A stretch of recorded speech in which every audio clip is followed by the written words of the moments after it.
வணக்கம். 2025 மே 17 சனிக்கிழமை அதிகாலை நிலவர ஆய்வறிக்கை. அதிகாரப்பூர்வ வானிலை அறிக்கைக்கு இந்திய வானிலை ஆராய்ச்சித்துறை அறிக்கையை பார்க்கவும். வங்கக்கடலில் அந்தமான் தெற்கு பகுதியில் உருவான காற்று சுழற்சியும் மன்னார் வளைகுடா மற்றும் இலங்கை அதனை ஒட்டி உருவாகியிருக்கூடிய தென்மேற்கு வங்கக்கடல் காற்று சுழற்சியும் ஒன்றிணைந்து தமிழ்நாட்டின் வடகடலோரத்திற்கு நெருக்கமாக வர இருக்கிறது. இந்த இருவேறு காற்று சுழற்சிகள், அந்தமான் காற்று சுழற்சி, வலிமையான காற்று சுழற்சி, இரண்டும் ஒன்றிணைந்து வடகடலோரம் நெருங்கிக் கொண்டிருக்கிற காரணத்தினாலே இலங்கை மற்றும் தமிழ்நாட்டின் கடலோர மாவட்டங்களில் மழைப்பொழிவு தொடங்கி தீவிரமடைந்திருக்கிறது. இந்த மழைப்பொழிவு கர்நாடக எல்லையோர மாவட்டங்கள் தொடங்கி டெல்டா மாவட்டங்கள் வரைக்கும் கொஞ்சம் தீவிரமாகத்தான் இருக்கிறது. காரணம், கர்நாடக எல்லையோரம் தான் வெப்ப நீராவி நுழைகிறது, வங்க கடலோரம் தான் வெப்ப நீராவி கடலில் இறங்கி அந்தமான் பகுதியை நோக்கி பயணிக்கிறது. குளிர்விக்கும் காற்று சுழற்சியும் தமிழ்நாட்டு கரையோரமாக நீடித்து கொண்டிருக்கிறது. மேற்கு திசையிலிருந்து குளிர்விக்கும் காற்று வருகிறது. இதனால் காற்று குவிப்பு என்பது கிருஷ்ணகிரி தொடங்கி நாகப்பட்டினம் கோடியக்கரை வரைக்கும் மழைப்பொழிவு.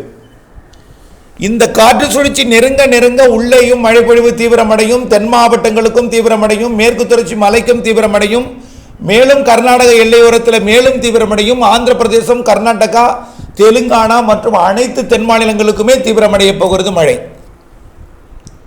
தமிழ்நாட்டை பொறுத்த வரைக்கும் இன்றைய விட மழைப்பொழிவு நாளை கூடும்.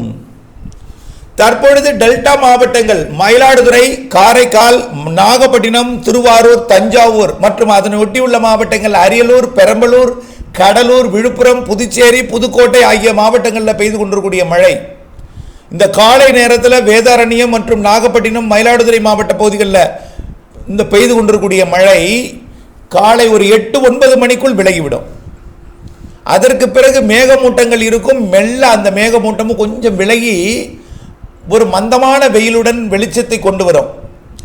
பிறகு மீண்டும் மதிய மழை பொழிவு தொடங்கிவிடும். கர்நாடக எல்லையோரம்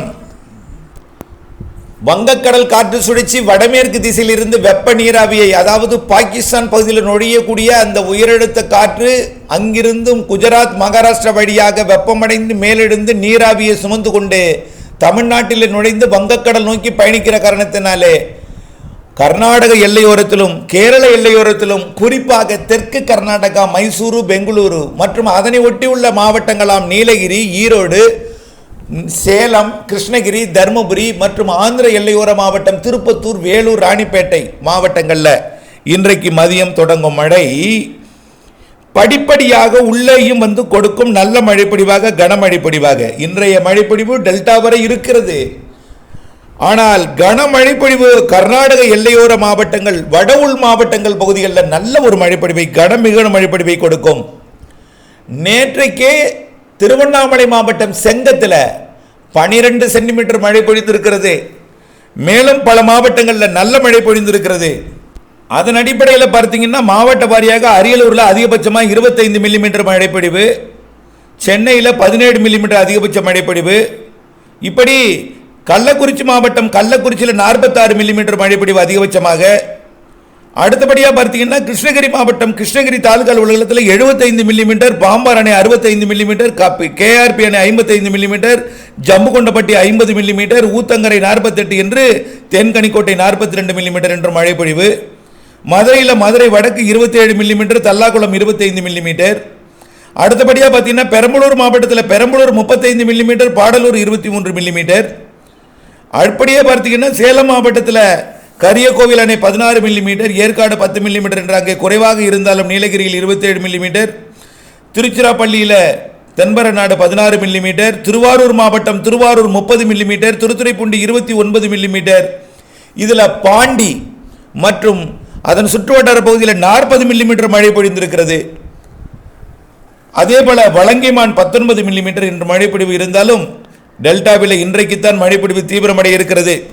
திருப்பத்தூர் மாவட்டத்தில் Vadaputhupattu 55 millimetre, Vaniyambadi 34 millimetre, Kothandapatti 31 millimetre, Natrampalli 28 millimetre, Ambur 25 millimetre. மேலும் பார்த்தீங்கன்னா விழுப்புரம் மாவட்டத்தில் அவலூர்பேட்டை 48, செஞ்சி 47, வானூர் 27 என்ற மழைப்பொழிவு.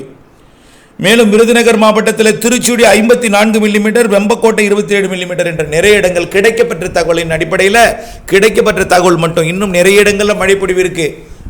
காலை பொழுது விடிந்ததும் மழைப்பொழிவு அறிக்கையை உங்களுக்கு முழுமையாக சமர்ப்பிக்கிறேன்.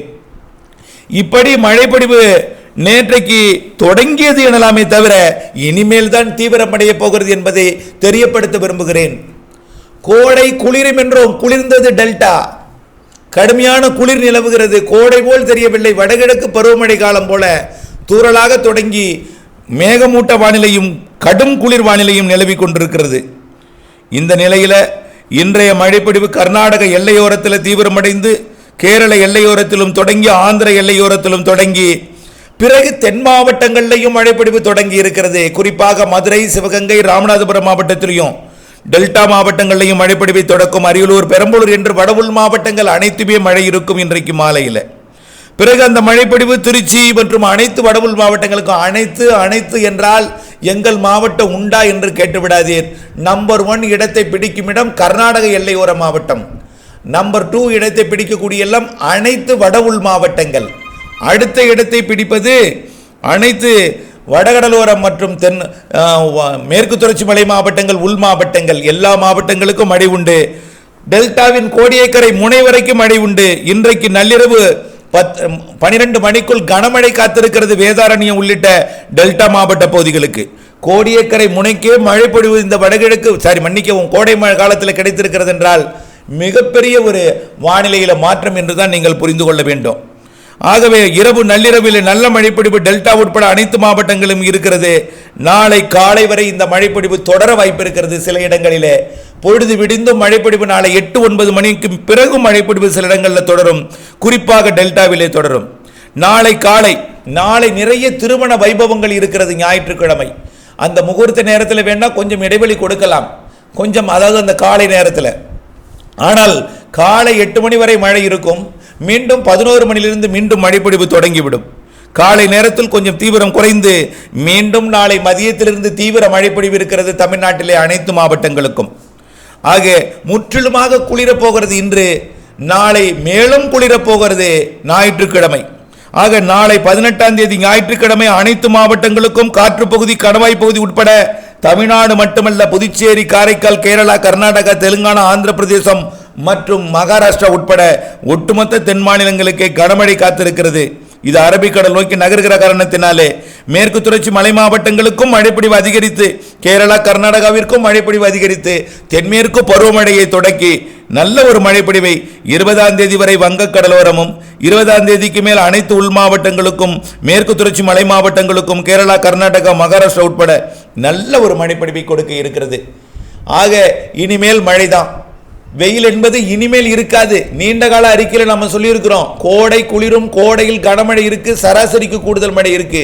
மீண்டும் ஒரு முறை நினைவுபடுத்தி வானிலை ஆய்வறிக்கையுடன் இணைந்திருந்து தொடர்ந்து அப்டேட்ஸ் இணைந்திருந்து வரக்கூடிய 21ஆம் தேதி வரை தமிழ்நாட்டில் அனைத்து மாவட்டங்களுக்கும் மழை இருக்கு. நாளை 18ஆம் தேதி மறுதினம் 19, அடுத்த நாள் 20, 3 நாளும் கனமழை இருக்கிறது. அதற்கு பிறகு மேற்கே தீவிரமடையும், அரபிக்கடலோர மாநிலங்களுக்கு தீவிரமடையும் என்பதை நினைவில் கொண்டு தமிழ்நாட்டிற்கு இனிமேல் கோடை கிடையாது, கோடை குளிர்ந்துவிடும். இனிமேல் தென்மேற்கு காற்று தான், ஆடி காற்று போல் மேற்கு காற்று வரை இருக்கிறது. இவையெல்லாம் நினைவில் கொண்டு இந்த மாத இறுதியிலே மேலும் வங்கக்கடலிலே ஒரு நிகழ்வு உருவாகி இருக்கிறது. அதனாலும் மழைப்பொழிவு மீண்டும் கொடுக்க இருக்கிறது.